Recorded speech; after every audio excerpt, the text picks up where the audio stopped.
Welcome to our Gemara Shir. Today is all Agadata, all interesting ideas, ideas for life, good advice for life, stories from the Gemara, stories from my own experience, and let's just go. Let's just get into it.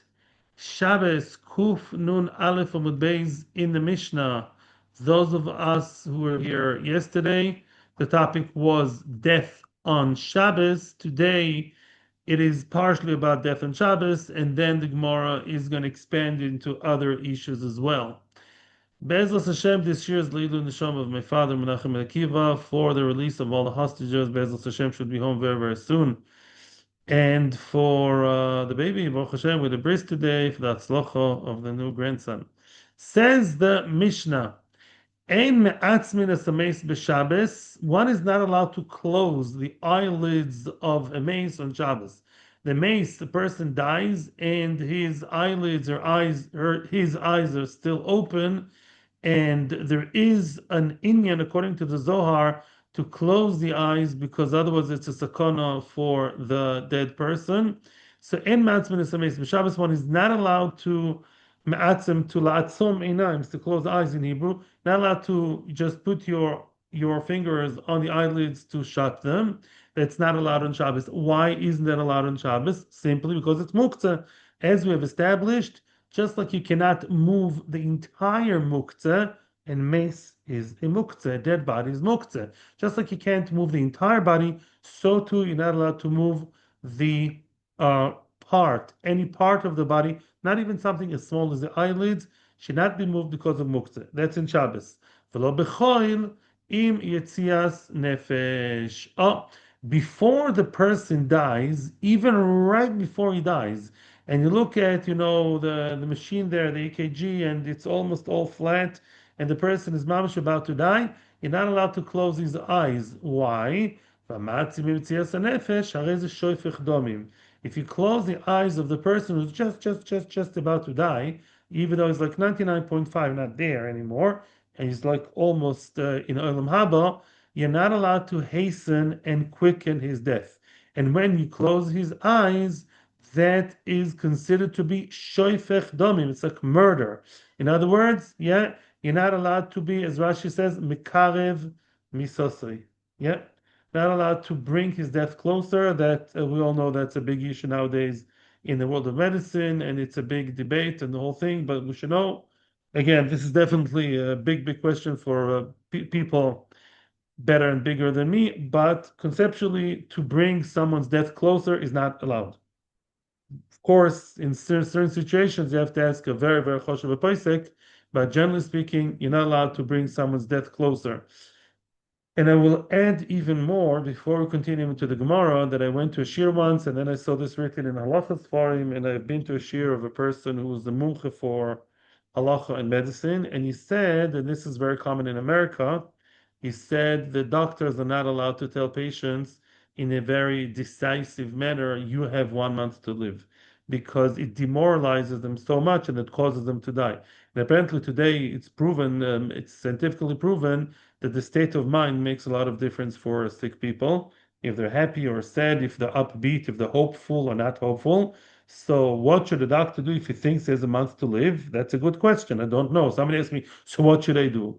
I don't know. I'm not a, but to tell him in a very decisive, clear way, you have 1 month. First of all, I thought it was true. Many times we see doctors are wrong. They assume, they think.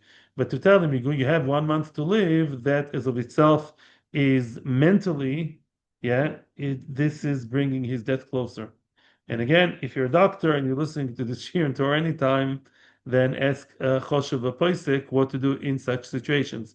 Says the Gemara, Tono Rabbanon, Ha'me'atzmo im yetzias hanefesh. Yeah, a person, says the Brisa, who's me'atzmo, a person who closes the eyes, im yetzias hanefesh, right before the death of the person, harei ze shoifech domim, is considered to be lo aleinu mamish, a murderer. Yeah, he's not allowed to do that, and if he does that, he's a shoifech domim.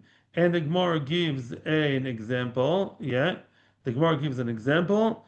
Yeah, are mashal l'ner shekova v'leches. The mashal is a candle. Imagine yourself a candle that is slowly dying down, slowly going, out and extinguishing itself slowly but surely. Adam, but it's still on. In other words, the flame is still there. The flame is smaller, the flame is diminishing, but the flame's there. Adam maniach etzba aleh miyad kovsa. If you put your finger on the candle, then right away it goes off. Yeah, that's the way to put it out, to extinguish. Extinguishing something that's a tiny bit still there is also why kibui. Just like the kibui, you are the one who at the end of the day extinguished the fire, so too, by the way, the mashal is very, very nice. You realize? Because really we're talking here about a candle and a soul. We always compare candles to souls. And so too, the soul of the person is still there.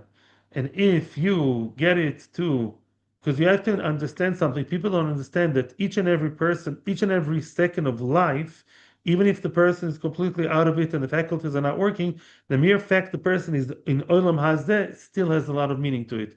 It's Yisurim, it's the amount of time he has to pass in this world, Gilgulim, Schar, these things are beyond us. So for us to take the law into our hands and bring the death quicker, that is mamash a crime, that's not allowed. Now continues the Gemara. However, as I said before, the Zohar does say that it's a sakana for a mace after the person is dead. Remember, there are two different issues here. Before the person is dead, it's like killing him. After the person is dead, he can close his eyes, and it's even good to close the eyes because it's a sakana for the neshama when the eyes are open. However, when it is Shabbos, you can't close the eyes because of muktzeh. So what are you going to do if you want the eyes to be closed because it is a sakana, spiritual sakana, and you want to close the eyes, but you can't because it's muktzeh. So what are you going to do? Tanya says the Brayser B'Shim Gabriel Omer Haroitze Shis Atzmo Enov Shames. Somebody who wants the eyes of the mace to close, to basically shut. What should he do? He should do it in an indirect way. Nofech lo yain b'choitmo. Very interesting. He should take some wine and spray it into his nose. V'noisin shemen ben risei einov. He should take some oil and place it between the eyes, between the eyelashes or the eyelids of his eyes. V'oiches b'shnei gudle raglov, and he should hold the two big toes. The two big toes, v'hen misatzmin me'ele, and the eyes are going to close. Interesting, I saw in a sefer quoting Rav Immanuel Chai Riki, one of the great Mukubalim who was in Eretz Yisrael. He was nifter in Italy. Rav Immanuel Chai Riki, one of the great early Achronim, he says that there's some kind of connection between the toes, the feet, and the eyes. Yeah. So when you hold the thumb, some of that affects the eyes. Yeah, the eyes are connected in all kinds of ways to the heart, to the toes, all kinds of ways which we may or may not understand. But some are holding the toes strong, that causes the eyes to shut. Tanya, Zok the Brisa. Now we're going to see more about death and life. Tanya, says the Brisa, Rab Shimon ben Gamliel Omer, Tinok ben Yoimoi, a 1 day old baby, Chai, as long as he's alive, Mechalel in all of us Shabbos, in Mechalel Shabbos for that one baby, which means if the baby is in danger, you are supposed to Mechalel Shabbos, if necessary. You need to call the ambulance, you need to drive the ambulance, you need to, I don't know, cook, burn, whatever you want to do for the baby, since it's Pikuach Nefesh, you do Chilul Shabbos, even if the baby is just 1 day old, not an important creature, so to speak, not a big person, not a big rov. David Melech Yisrael, on the other hand, if David Melech Yisrael, the greatest David Melech Yisrael, the father of the Davidic dynasty, mace, once dead, even a person as great as David the Melech, once he's dead, and Mechalin Olav Shabbos, you don't break Shabbos for him. And that gets us back to the story of the death of David the Melech mentioned in Daf Lamed. We said before, if you remember, David the Melech died on Shabbos, and Malach Mavis came to him, and Malach Mavis could not get hold of him, could not control him. Why? Because he was learning the whole time. but eventually David the Melech was disturbed. Malach HaMavet started shaking the tree, so David the Melech stopped learning and went up the ladder. David died on Shabbos, and Shlomo Melech had two questions for the Rabbanim. Shlomo Melech, his heir to the throne, he said, "What shall I do?" Remember the story? He said, my father is dead and it's sunny. The sun is hitting my father's body. It's a chilul hameis, and the dogs are hungry. The dogs of Beis Abba are hungry. What should I do? So they answered him, they switched the answer. They said, no, first deal with the dogs and feed them in the vela. And the father, you should take kikar tinok, a baby or some other important item, and take away your father. Which means they answered regarding the dogs who are alive before David the Melech was dead. Wow. On that, Shlomo Melech said in Koheles, I think, ninth parak, he says, Tov hakelev hachayim min ari hameis. A live dog is better than a dead lion. David was a lion. Yeah, the live dog is tar balachayim. Tar balachayim is more of an immediate halachic question than the covet of the mace, even if it's David. And the Gemara is going to explain why. Tinuk ben Yoimachai, why is it that a 1 day old baby, as long as he's alive, why do we actually take care of him to the point of mechalelin all of its Shabbos? You know why you do Chilul Shabbos for the baby? Amra Torah, the Torah says, Chalal all of Shabbos echad, kedei shishmor Shabbos asarbe. That's a Gemara from the end of Yuma. The Gemara says, be mechalel one Shabbos for the baby, so that baby eventually, Be'ezras Hashem, will keep many Shabboses. To be honest with you, this is a very nice answer, but it's not the maskana of the Gemara. The Gemara in Yuma, yeah, says something else. The maskana is what Shmuel says over there. Yeah, that is pashut because it says, "V'chai behem v'lo sheyomus behem." Yeah, v'chai behem. Yeah. In other words, unless it's the three cardinal sins, you're not supposed to die. Yeah. V'chai, you're supposed to live even in the expense of breaking some of theirs. However, David Melech Yisrael Meis. Ein mechalelin olav. Why? Why don't you do Chilul Shabbos in order to save David the Melech's life? In other words, let me explain. Let's say the body of David the Melech would have been desecrated, would have been, so to speak, vandalized by the harsh sun rays. Let's say there wouldn't be any other solution. Yeah. Let's say the only way is to take him out beyadayim and whatever and put out fire. I don't know, Doraisa. Yeah. Let's say you would have had to do Chilul Shabbos and there was no other way, then no. Then you let him burn in the fire and don't break Shabbos. Yeah, conception that didn't happen, Baruch Hashem, but conceptually, if it's Chilul Shabbos versus Dov the Melech's body being burnt, then we'd say the body should have burnt and you don't break Shabbos. Why? Because as much as we respect the dead body, the person himself, batel mitzvahs. The person who's dead is not going to be Mekayim mitzvahs anymore. The neshama in Shamayim very high. But Lamaisa, practically speaking, in the cheshbon of mitzvahs and averas, he lost the game. He didn't lose. He's out of the game. He's not Mekayim any mitzvahs anymore. And therefore, why should I perform an avera and break the law, the halacha, in order to help someone who's potter in the mitzvahs? He has no mitzvahs anymore. On that said Rabbi Yochanan, quoting a pasuk, I think in Tilim, it says b'meisim chofshi. What does it mean b'meisim chofshi? The meisim are free. Yes, kevin shemeis adam nasa chofshi min mitzvahs. Yeah, once a person is dead, he becomes free of mitzvahs. He's not mechuyev in mitzvahs. The first Zionist, the way they called Chiloni was chofshi. You know that? When I was a kid, it was still on. A chofshim. Chofshim means chilonim, yeah? So chofshi, so a person who's the archive of mitzvahs don't realize that. The dead person is chofshi. The dead person has no chiyuv mitzvahs anymore. So finish. It's a famous thing by the Goin. The Goin of Vilna, he was very upset before he was nifter. I mean, I'm sure he was going to a very, very high place. But he said, in this world, you can buy for a few kupekas, you can buy some tzitzis and be mekayim. Wow. You can gain so much in every second of life, so much mitzvahs. It's such a prime time, such a money time. You can get so much for so little. Do any small mitzvah can get you to, gazillion palaces in Olam Haba. So that's what he was missing. But once a person is dead, it's a different story. Vetanya, yeah, another brisa. Rab Shimon ben Elazar Omer, Tinuk ben Yoimoy Chai, 1 day old, a day old baby, as long as he's alive, ein tzarich l'shamro min achulda min achborim. You don't have to guard it, you don't have to make sure that he's not harmed by the chulda and achborim, all kinds of rodents, the chulda, the achborim, the weasel, or the mice. The baby's alive, running around. The achbarim usually don't come and attack the baby.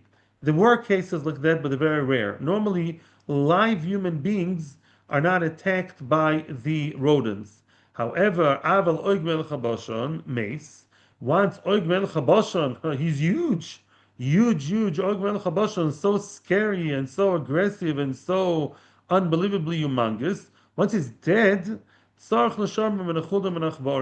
you have to protect him from all these rodents. They may come and have a feast. We know that rodents, they eat dead people. It happens in some cemeteries in Europe, yeah?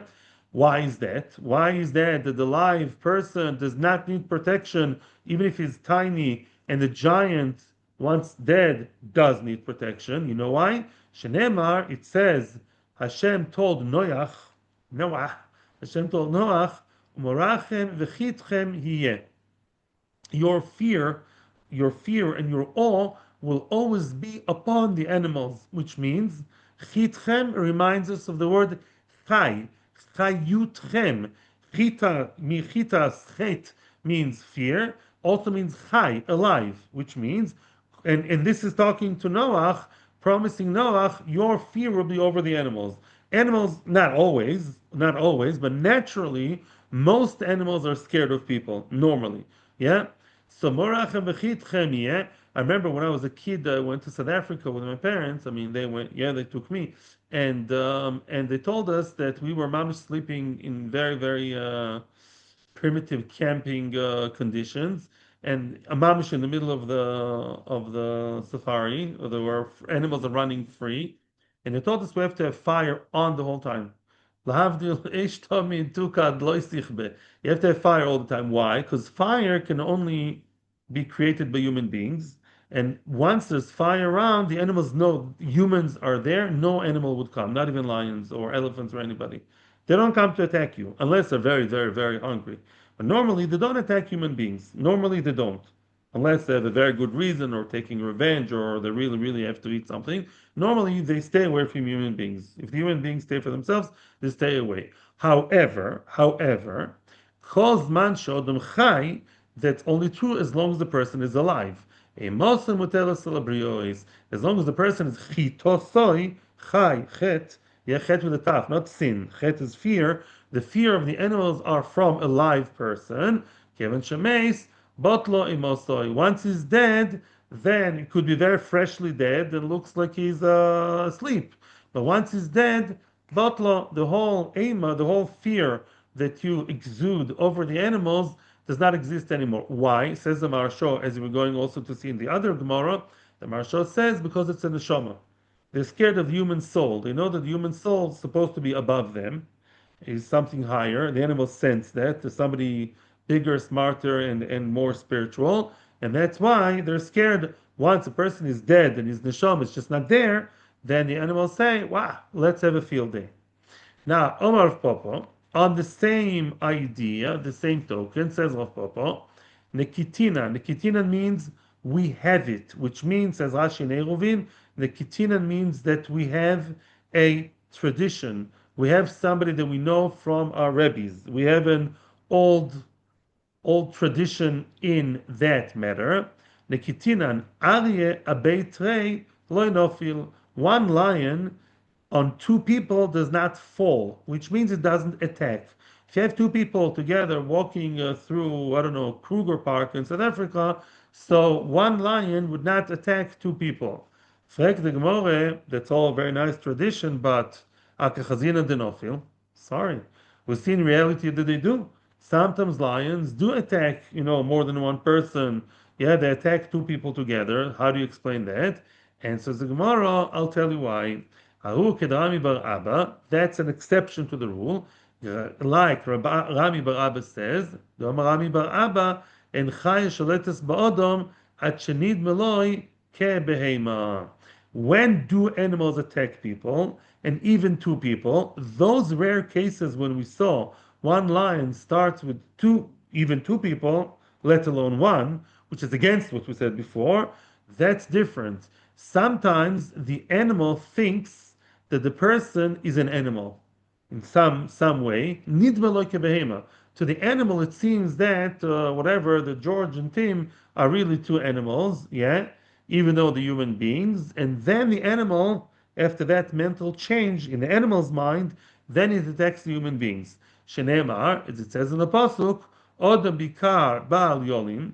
A person would not sleep. Nimshal kebemois nidmu. You know when they are in danger, bal yolin, when they look like animals, kebemois nidmu. So I saw in one of the meforshim, I saw many meforshim. I don't remember who says what. He says why does that happen? When do animals think we're human beings and when do they think we're animals? We're their peers. Sometimes there's a din.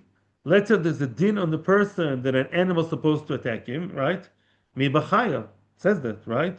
And we know there was a case, I know in a case in America, right? The bears attack people. The pshat is, why does the bear attack the person? It was Nigzar and Rosh Hashanah that the bear would attack Reuven, Shimon, Levi, or Tim, or Chin Chan Chun. How does that happen? Whatever that means, I don't know what's the deep hashkafic idea over here. When the person seems to him, to the animal, like an animal himself, then he comes and charges. And here too says, I think the Marashar, one of the other Meforshim, it's the same idea as before.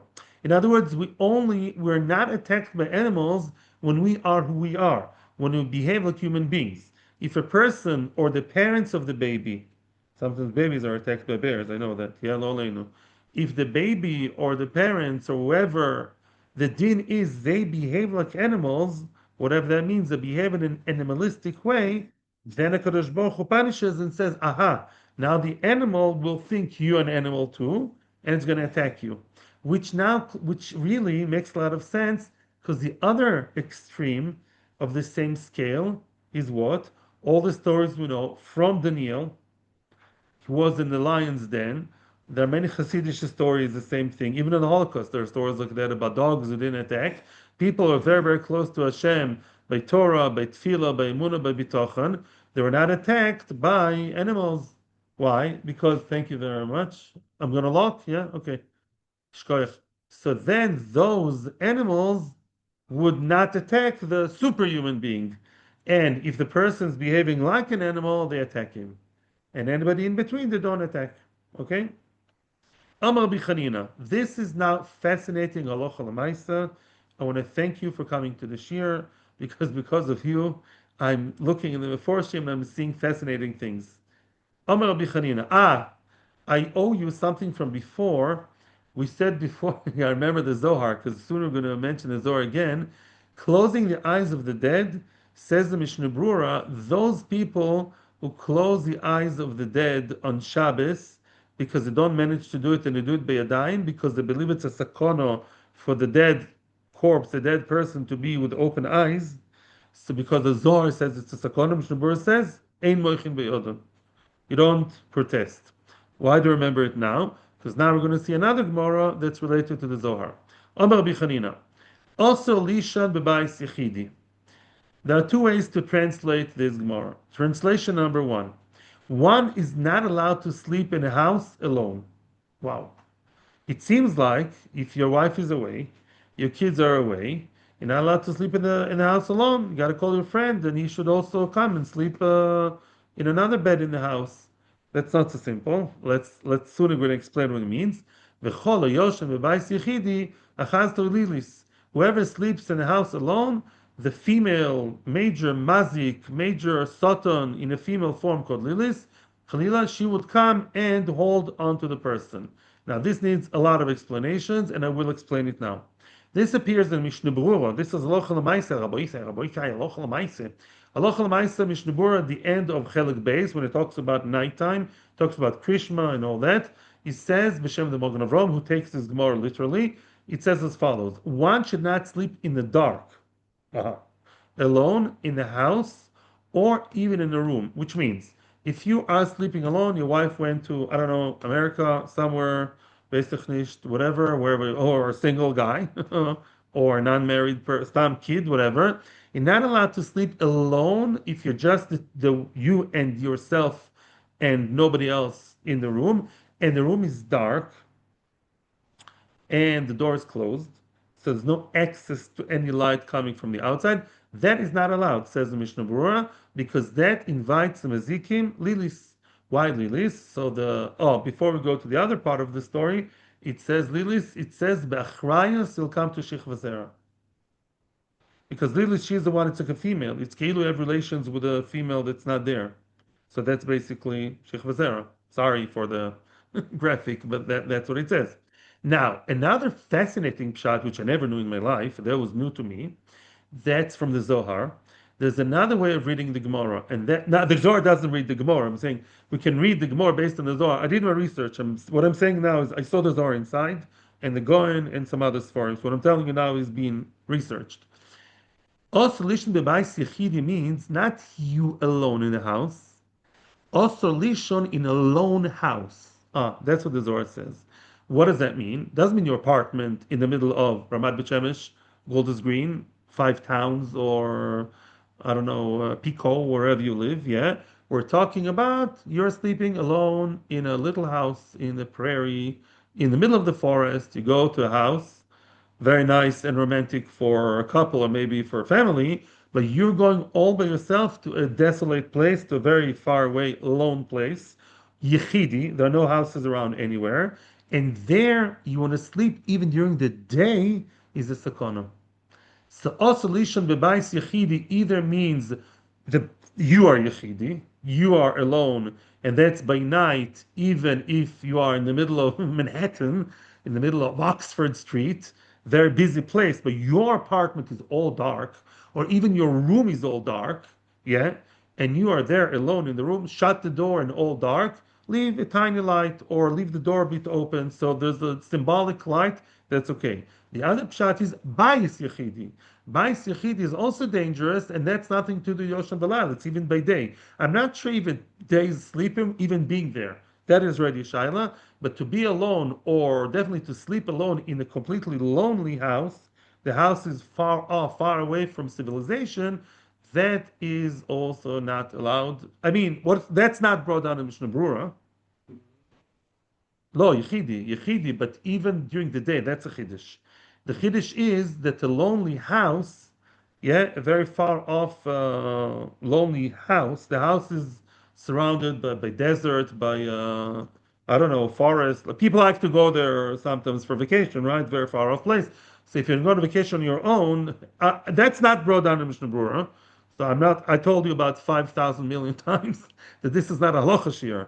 All I'm saying is, this does say it in the Zohar, and the Gra was makpid on that. Ask your local Orthodox rabbi if you want to get away from life and spend a few days on a lonely island. People do that apparently.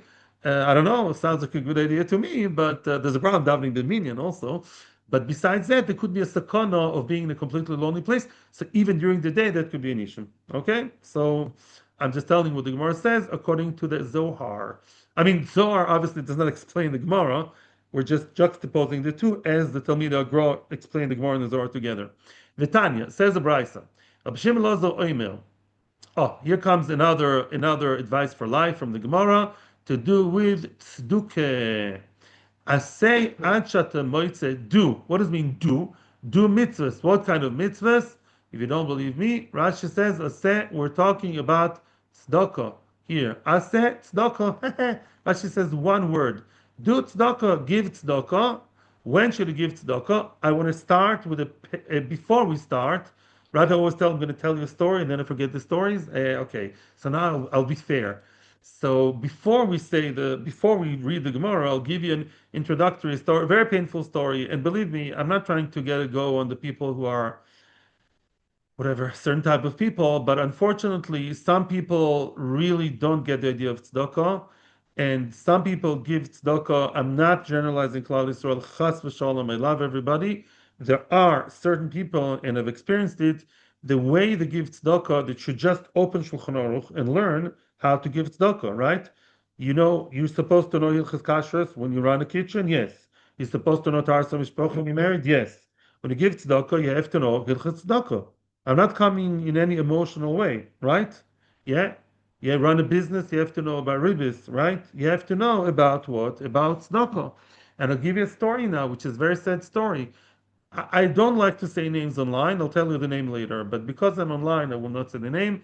A very, very, very famous Choshev Rosh Yeshiva of a very big yeshiva approached a Gvir in in a very large, well-known city, English-speaking in the world, not New York, by the way, really not. And he said, I need tzedakah for the yeshiva. It's a very big yeshiva, lots of avrechim. So the Gvir told him, oh yeah, I'll give you I'll give for sure, yeshiva. Yeah, he's going to give him the tzedakah. The Kitzar Maisa, he postponed the tzedakah for a very long time. Meanwhile, the Rosh Hashiva was nifter. What was the idea? So a friend of that Gvir told me that his idea was that he'd like to give it to him in a more mechubadik occasion. He was waiting for some kind of dinner or party or birthday or something, and then in half a year's time, then he'll give them a big donation.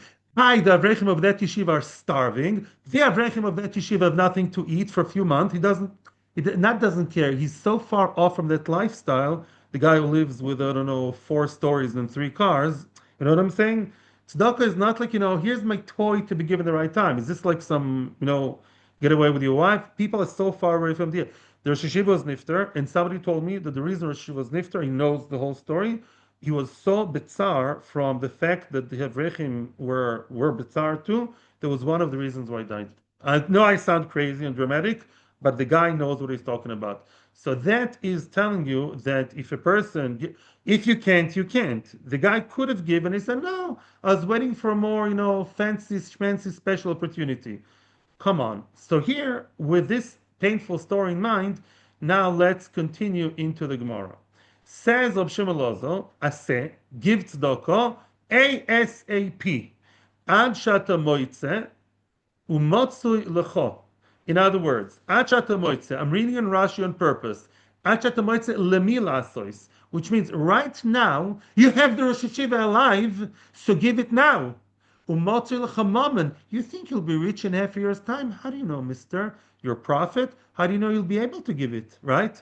Maybe your money will go, down the drain, right? Before you die, some people die. Do you know that happens every once in a while, surprisingly? So you have to quickly give tzedakah as early as you can when you have who to give to, when you are able to give, right? And you're still alive. You're still rich and still alive. That's what the Gemara says. And based on that, we're saying the following. Vav Shlomo Omer b'chochmosoi. Shlomo HaMelech, if he doesn't know, who else knows? He's the smartest of all men. Shlomo HaMelech said, Uzchoris borecha b'imei b'choroisecha. Remember your Creator in the days of your youth. Again, remember, it's still from Koheles.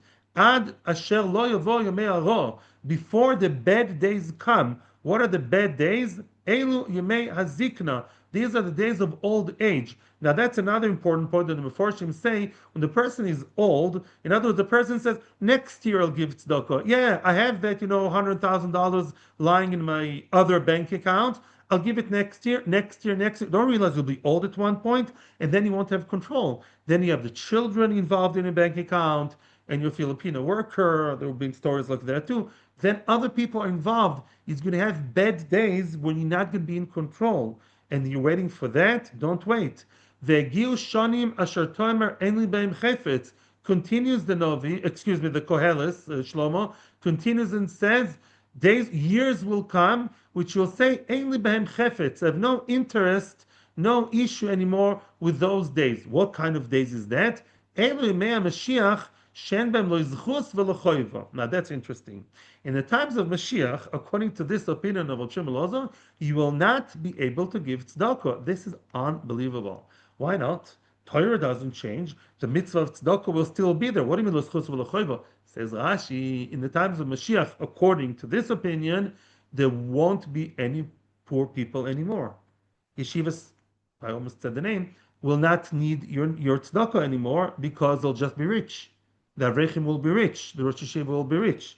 In other words, you won't be able to technically be Mekayim Tzedakah because there won't be poor people anymore, right? So I saw something very nice because it looks funny is that we're confusing old age with the Mashiach. So I saw in one of the Meforshim on the Ein Yaakov, either Etz Yosef, Anaf Yosef, one of them, he says something very good. He says, we all wait for Mashiach every day. So one of the two will happen. One of the two will happen eventually. The question, which one first? Either you will get old and die first, or Mashiach will come first, right? The guy is 30 years old and says, yeah, I have my savings. I'm still waiting for the right kind of yeshiva, for the right kind of cause to give the tzedakah. Meanwhile, it's sitting in my nice bank account in the Bahamas, in Switzerland, in Luxembourg.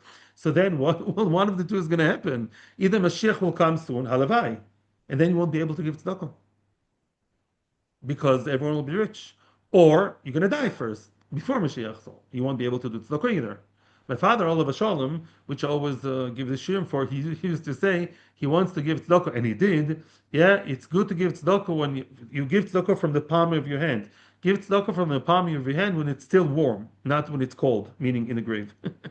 Because afterwards you're going to take it from your Yerusha, from other things. So give it when you're still alive. Upliga de Shmuel. Now that concept that in Mashiach times nobody will be poor and therefore tzedakah will be irrelevant, there will be such a conceptual mitzvah but won't be Mekayim, that is not in agreement with Shmuel. Why? The Omer Shmuel, says Shmuel, En b'no l'mazeh l'moisa Mashiach ela shibud malchus bilvad. In other words, when Mashiach comes, olam kiminago noyeg, there won't be any technical difference between today and times of Mashiach, only shibud malchus bilvad.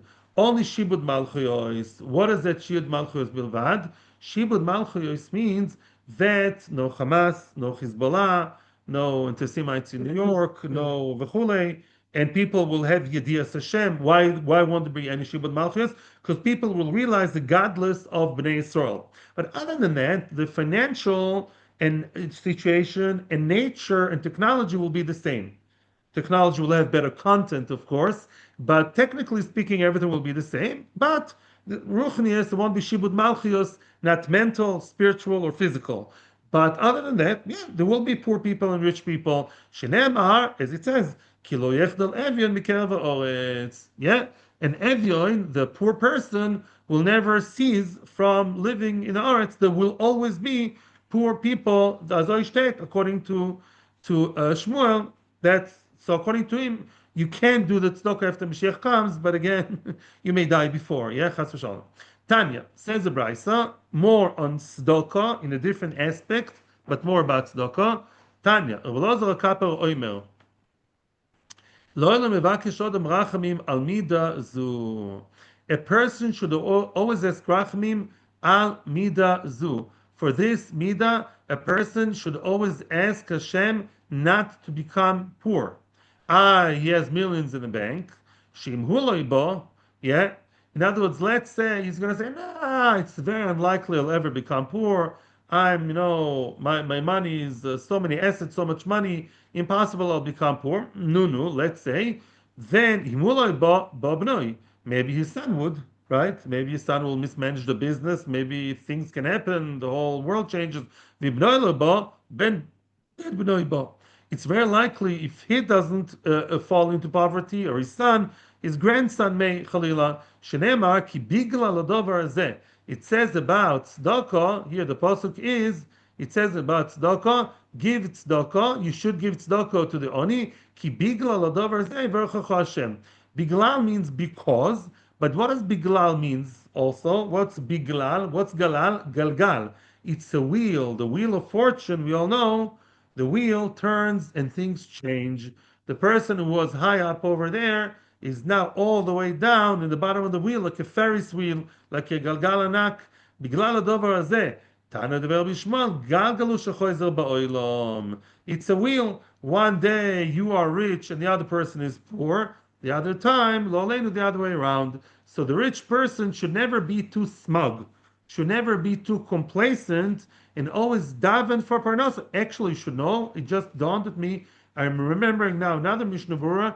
Mishnah Berurah says a person should always add that insert in Shmoneh Esrei for parnasa, in Shema Kolenu, even if he's rich.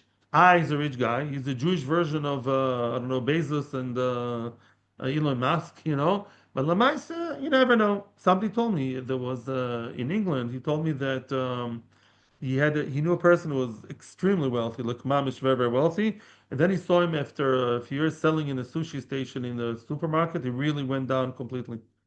Mamish, unbelievable. So these things, I'm not wishing this on anybody, chas v'shalom, but lemais, these things do happen. So you should know to daven that that should never happen to you or to your descendants. Amar Yosef. Now comes, I have another story, but let's see if we have time. Amar Yosef, Nikitinan. Again, what's Nikitinan? We have a Masoris, we have a tradition from older generations. Hai tzuva merabonon, a Talmud Chacham, lo mi'ani. A Talmud Chacham will never become poor. What? Frag the Gemara, v'akachzina demani. I'm sorry, we respect tradition, but we see the Talmid Chachamim become poor. Answers the Gemara, im isa deme'ani, even if a Talmid Chacham becomes poor, adur yapischa lo mihader, to become so poor as to go and beg from door to door and mamish beg and being a penhandler, that would not happen to him. You're going to ask the question. We see that the Talmid Chachamim do beg for money. So the Maharsha says two things. Maharsha says like this: a real Talmid Chacham would never degrade himself to beg for himself because he'll be mistapik b'muat. He'll be mistapik b'muat.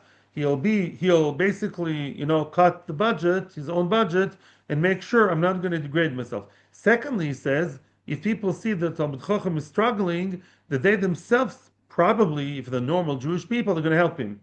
Yeah, if a guy's not a Talmid Chacham, then everyone's going to help him. Maybe yes, maybe no. If they see a Talmid Chacham betzara, then people should help him before he comes to them.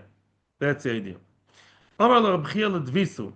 Comes Rabbi Chia, and Rabbi Chia told his wife, and this is also about tzedakah, and he told her, Ki osi anya, when a poor person comes through the door, akdimi lei rifta, give him bread very quickly. In other words, poor people sometimes they don't need the money, they need food. Mamish they need to eat. So quickly akdim.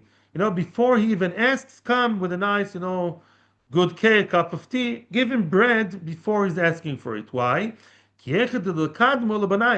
So too, when your children will be poor, then other people will also support them. Mida keneged mida. Your children, which is our children, if they ever get poor, you basically create that insurance of you giving tzedakah to others. So if your children become poor, other people will help them. Amrle, she asked him, Melat kailaitis lahu, are you cursing them? Why are you entertaining the idea that our children should be poor? Why are you giving lightus? Why are you giving klala? Why are you cursing them? Amar lo, kro kaksiv, because it says in the pasuk, ki biglal adovar hazeh. What's, as we said before, biglal, glal adovar hazeh. V'tana devar bishmol, galgalu shechozer ba'olam. It's a galgal chozer ba'olam. In other words, it's a wheel that goes up and down, and therefore, even though we're doing fine, we can give tzedakah to others, we never know what's going to happen with our children, and therefore we should create that, insurance matzav policy, so to speak, with Hashem, that if anything happens, other people will support our children. Tanya says the Braisa, Rabban Gamliel beRebbi Yomer. Same idea. V'nosan l'chorachamim v'richamecha v'richamcha v'yarbecha. Hashem should give you mercy. V'richamcha v'yarbecha. Hashem will give you mercy, meaning you'll be merciful. And then richamcha, Hashem will be merciful upon you. You'll be merachim others, and Hashem will give rachamim back to you. What does that mean? Famous line: Kol merachim ala brios. Whoever has rachamim, rachmanus, mercy, over other people, merachmin olav min hashamayim. Hashem min hashamayim will have rachmanus on him. Because she'en merachim ala brios, en merachmin olav min hashamayim. Whoever does not have rachamim from on the brios over people, people who are not merciful towards others, Hashem will not be merciful towards them. Why? But it's something even deeper. It's very very nice. It's one of the Meforshim, not the Marshal. One of the Meforshim on the En Yaakov says in I'm going to tell you yes the story, and then we'll finish. Basically, why is that? Well, you can say the Keneg Mida, right? But what's a Chiddush Dafka Rachamim? Why? You can say about anything, right? If a person sins, the Keneg Mida gets punished. What's all B'Z Rachamim in Hashamayim? She explains very nicely. Why don't you have mercy over the other person? Because he said, listen, I'm selfish, probably affected by his bad midos and some goy shashkofa. You know that some goy believe in it? They believe dafka not to help the poor people. There's a whole philosophy like that. Shem Shema, I don't believe it. But I heard it first time, I fainted on the floor. But basically, the person says, I am I, and he's he, and we're not connected. I is my next door neighbor, is my cousin. Who cares? I'm I, and he's he. Let him deal with himself. It's his fault. He didn't work hard enough. You know all the excuses, right? Why do you come to me? Yeah, can't you manage it on your own? V'chule. Aha, says Hashem. Wait, you want separation? You're saying Reuben is Reuben and Shimon is Shimon? Ah, wait a second. It says min hashamayim. Doesn't it Hashem min hashamayim? Shamayim and Eretz are very, very different. Shamayim, Malachim, Srofim, Chayas HaKodesh. I don't understand these things. They have very little to do with us, right? When you ask Shamayim to help you, you're saying, I am actually trying to connect with somebody who's very different. Hey, wait a second, wait a second. I thought you believe in what? Sectarianism. You believe in me being me and you being you, right? You don't believe in mingling and mixing. Ah, okay. We'll play the game your way with your rules. Shemaim, Shemaim Lashem, God's and Son of an Adam. Shemaim, the Hashpom and the Shemaim is one place, and you are different. We don't believe in mixing, right? I thought that's the rules of the game. If you believe in separating one yid from the other and not having Rahmanus, then Shemaim will say, okay, great. That's a great way to play. So you're not going to have Rahmanus, Lolenu, and Soros will come because Shemaim, Shemaim, and what's his errands? V'shekin, when the yid says, no, it's true that it may be hard for me to help the other person because it's different to me, but I'm still trying to help the other person. Shemaim will say, great. We believe in unity, we believe in achdus, so to Shamayim will unite with us to help us more. That's the idea, that's a deeper sense of the idea over here. I have a story about Galal, but I prefer starting with the story tomorrow. No, what's tomorrow? Okay, so tomorrow there's Shir, we'll see what time, 9:05, 9:15, we'll see. Let's continue a little bit, yeah, continue a few more psukim, okay? And the story I'll keep for tomorrow. If I forget the story tomorrow, you remind me, okay? Continues the same pasuk in Koheles. Remember, we said a bunch of, we read a group of psukim, a few phrases from the last chapter of Koheles. Ad shalotech shachashemesh ve'haor. The psukim describe the slow process of getting old age, and eventual death. That is described in Koheles, and it says, before, serve Hashem, says Koheles to the young men, before the Shemesh, before the sun and the light darken, before they go dark, quick, do it now. What does it mean? What's the allegory? What's the mashal of Shemesh and Or? Zupadachas ve'achoitem. Shemesh is like the forehead, big and shiny, right? It's the shiniest part, right? It's a part of the face which is more flat and reflects the light. It's like the sun. Choitem is the light. Why is the nose the light? Because it's more significant, more like the central part of the face. Vayareach continues the pasuk, the moon. Vayareach zu neshama. Yareach is the neshama. Why? Neshama is the soul. Soul is like a small light, like the moon. Moon, soul, and light are all the same.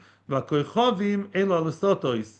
Koichovim, the stars, are the cheeks because they are smaller than here. They're also lit, but less.